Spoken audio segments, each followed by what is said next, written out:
Dress for success. So dress for getting the role.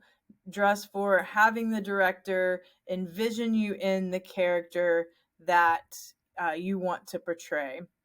Wear appropriate clothing that you can move in.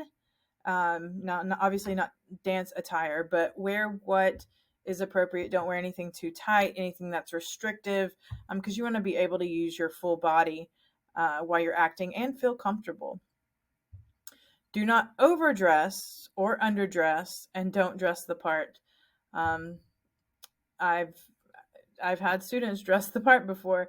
When I was doing Wizard of Oz, I had I had 3 girls come in green makeup and a black dress.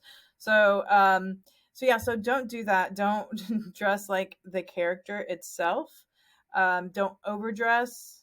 Don't underdress. When you're auditioning for someone, they want to see who you are and if they want to work with you.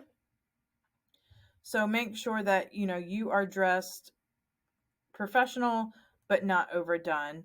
Be cleaned and well groomed.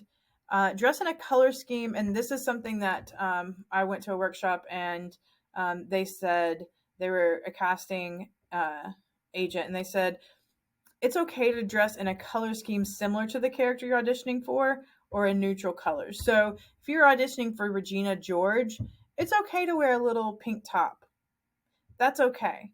Or you can wear white or blacks or browns.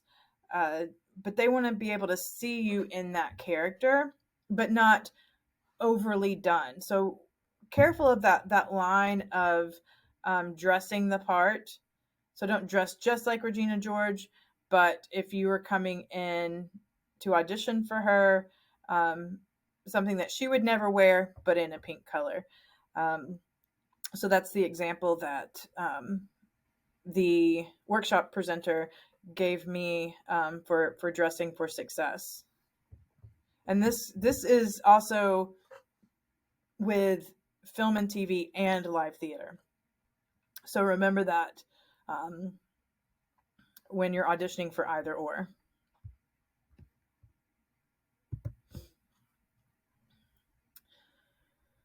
So one of the most important parts of auditioning is your slate. And this is something I've found a lot of students kind of skip over or do at the last minute.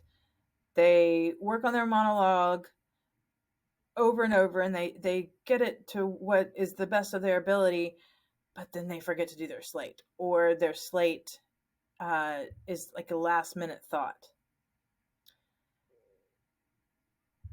When I've spoken to different casting directors, whether it be theater or film and TV, they say they know if they want to work with you within the first 15 seconds of your audition. So that is important to remind your students. When you walk in that room, your audition begins. So that needs to be rehearsed and perfected just as much as your monologue. I spend a couple of weeks on slates, just slates. They have no piece yet. They just have to do a slate, and they walk in and present a slate until it is perfected. So here's some tips and tricks for the first 15 minutes and presenting your slate. Be relaxed when entering the room. We're going to know if you're nervous. Say, hello, how are you? As you're walking in the room, be polite, but don't look forced or acted. We want to know who you are. What is your personality like?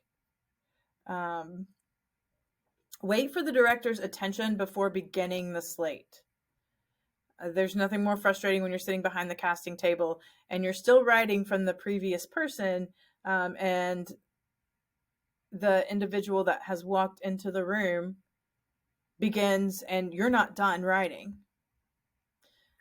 And I've seen this so many times, especially with Georgia Thespian Society and IEs. I've seen students do it time and time again. Wait for your directors or your auditioners, judges, whomever, to look up before you start saying your slate. Just come in, politely stand, and wait. They will look up at you, and then you can begin at your slate. Look at the directors when slating. Like I said, they want to get to know who you are. So if you're looking at a focal point above their head, you're not connecting with them. The slate is your chance to connect with them and for them to get to know your personality a little bit before you present your piece. Say your name with confidence. Don't mumble your name. Your name is the most important part of the slate. So if you go, hello, my name is Sarah Stoffel, they're not going to remember you. Hello, my name is Sarah Stoffel.